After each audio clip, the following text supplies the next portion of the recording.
अगर बीजेपी में जाते तो साफ हो जाते। देखिए, मुझे लगता है कि आम आदमी पार्टी और राघव चड्ढा जैसे जो इनके नेता हैं वो मुद्दों से ध्यान भटकाने के लिए आरोप प्रत्यारोप कर रहे हैं। आज मुद्दा क्या है? मुद्दा ये है कि सब लोग भ्रष्टाचार के खिलाफ गठबंधन बना लिया इन लोगों ने। चूंकि भारतीय जनता पार्टी लेड मोदी जी की जो सरकार है उनका है कि न खाऊंगा न खाने दूंगा, उस पर इन लोगों को प्रॉब्लम हो रही है।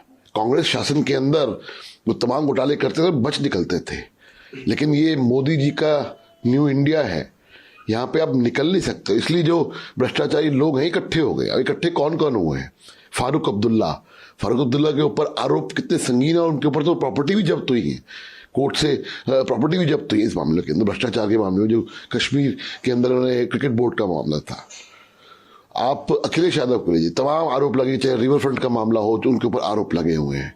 के कविता जो खुद दिल्ली घोटाले के अंदर, इसी शराब घोटाले के अंदर वो है।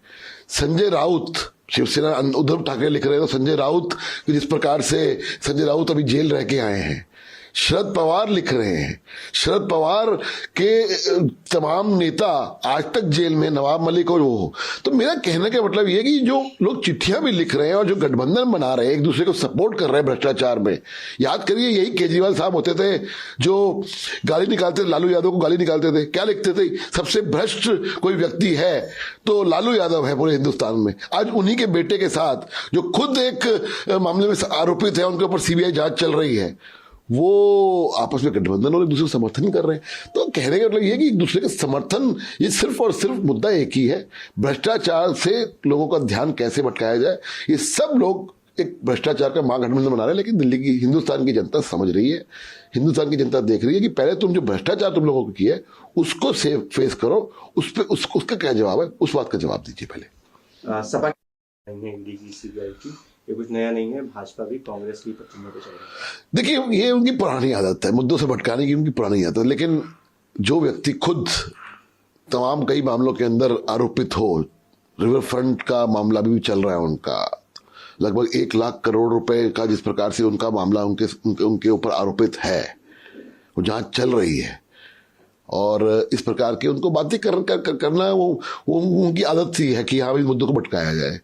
लेकिन सवाल ये है कि आप कांग्रेस के अंदर आप बच निकल जाते थे, क्योंकि कांग्रेस के अंदर सीबीआई भी तोता होती थी और एजेंसीज भी जिस प्रकार से कार्य करती थी वो कांग्रेस के कहने पे करती थी, ये तो सब लोगों को पता है।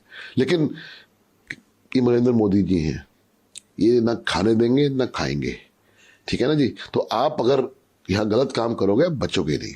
कानून का डर, कानून अपना काम कर रहा है, कानून को अपना काम करने दीजिए। ये बेचारा पॉलिटिक्स करना, वेंडेटा पॉलिटिक्स हो रही है जी, ये तमाम चीजें ना फेल हो चुकी है, कोई नया लेके आइए। गंभीर आरोप लगाया, उन्होंने कहा कि जब वो बच्ची 9 साल की थी तो उनके पिता ने उनके साथ यौन शोषण किया, वो डर के बेड के नीचे छिप जाती है। देखिए, बहुत गंभीर मामला है, क्योंकि मैं एक ट्वीट आप लोगों को दिखाना चाह रहा हूं जो 2016 के अंदर स्वाति मालीवाल जी ने किया था। गंभीर मामला है। 2016 में अपने पिता की तारीफ कर रही हैं, कह रही कि मैं फौजी की बेटी हूं, फौजी की पली बड़ी हूं, मुझे गर्व है अपने पिता पे। तो 2016 का बयान और जो कल उन्होंने बयान दिया है वो बयान एक दूसरे कंट्रास्ट है। मेरा मानना यह है कि आम आदमी पार्टी की ये जो नेता है, जो अपने सगे बाप की नहीं हुई, अपने सगे पिता की नहीं हुई, वो किसी की कैसे हो सकती है? किसी के लिए क्या मदद कर सकती है? किसी के लिए भी बहुत कुछ भी झूठ बोल देंगी। बहुत संगीन मामला। हमने देखा था कुछ दिन पहले एक मामला सामने आया था, जो किसी एक व्यक्ति को उन्होंने फंसा दिया था रात के टाइम पे, और जबकि वो व्यक्ति कह रहा था कि मैं बेकसूर हूं। सवाल ये है कि जो व्यक्ति अपने पिताजी के लिए झूठ बोल सकता है, कुछ भी बोल सकता है, मैं एलजी साहब से मांग करूंगा कि कृपया इमीडिएटली उनको अपने पद से हटाएं, क्योंकि वो किसी को भी झूठ बोलने के लिए, अपने राजनीतिक विरोधियों को खत्म करने के लिए कुछ भी कर सकती है, कुछ भी झूठ बोल सकती है। बहुत संगीन आरोप लगाया है, अपने पिता के ऊपर आरोप लगाया है।